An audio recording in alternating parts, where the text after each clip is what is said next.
आज फाइनली मुझे ऐसा लग रहा है मैंने मिट्टी की शाइनी बॉल यानी कि डोरोडेंगो कंप्लीट कर ही लिया। तो भाई लोग मैं इन पे पहले से ही 3 पार्ट्स बना चुका हूँ और ये चौथा पार्ट है। इस पार्ट में तुम लोगों के कमेंट्स ट्राई करने वाला हूँ। सबसे पहला और सबसे ज्यादा आने वाला कमेंट था पेंसिल का ग्रेफाइट यूज करना। हाँ, कुछ लोगों ने कहा था इसके ऊपर कोल का पाउडर भी लगा दो यानी कि कोयला। तो भाई कोयले को और ग्रेफाइट को मैं एक ही कैटेगरी में डाल रहा हूँ। चलो अब इस ग्रेफाइट को पीसते हैं और इस बॉल पे लगाते हैं फटाफट से।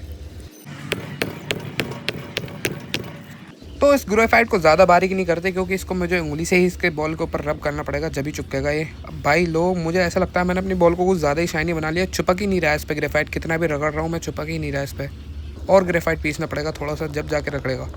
फाइनली अब हमारी बॉल कंप्लीट हो चुकी है। दिखने में तो एकदम झक्कास लग रही है यार। तुम लोगों ने सही कहा था कमेंट में, ये मेटल जैसी लगेगी। हाँ, मेटल जैसी तो लग रही है। और तुम लोग ध्यान से देखो यार, मेरी रिफ्लेक्शन भी दिख रही है इसके अंदर थोड़ी थोड़ी। इन तीनों में बिल्कुल अलग ही लग रही है बॉल, ब्लैक ब्लैक सी। चलो भाई अब चलते हैं अपने नेक्स्ट कमेंट की ओर। इन चारों में से कौन सी चूज करनी चाहिए, ये वाली चूज कर लेते हैं भाई। इस पे हम ये कमेंट यूज करने वाले हैं भाई। ये सबसे ज्यादा कमेंट आया था कि इसके ऊपर ऑयल लगा दो। चलो भाई इसके ऊपर ऑयल लगाते हैं भाई। मैंने कोयले का तेल लिया, थोड़ी सी सर्दियां चल रही है तो जम रहा है, कोई बात नहीं, हाथ पर रख के मेल्ट हो जाएगा। तो अब इसको फटाफट से इस बॉल पर रब करते हैं भाई। कितनी क्लासी लग रही है बॉल, से जो उतारा हूँ एकदम मस्त लग रही है। अब तक का सबसे बेस्ट सजेशन था इसके ऊपर ऑयल लगाना। देख रहे हो कितनी चमक रही है, एकदम मार्बल लग रही है, एकदम कंची की टाइप। जब चलते हैं अपने तीसरे कमेंट की तरफ।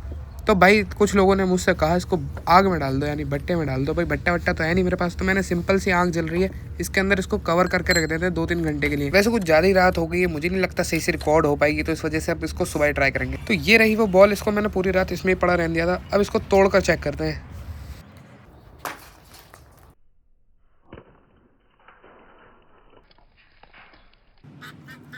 तो दोस्तों तुम लोगों को तो पता नहीं, लेकिन इस बॉल पे इतनी मेहनत करने के बाद मेरे को कुछ ज़्यादा ही मजा आया इस बॉल को तोड़ने में। तो देखो एकदम डार्क चॉकलेट की तरह लग रही है। इसको हमने आग में पकाया था ना, इस वजह से इस तरीके से बिखरी है। चलो भाई अब मिलते हैं नेक्स्ट वीडियो में।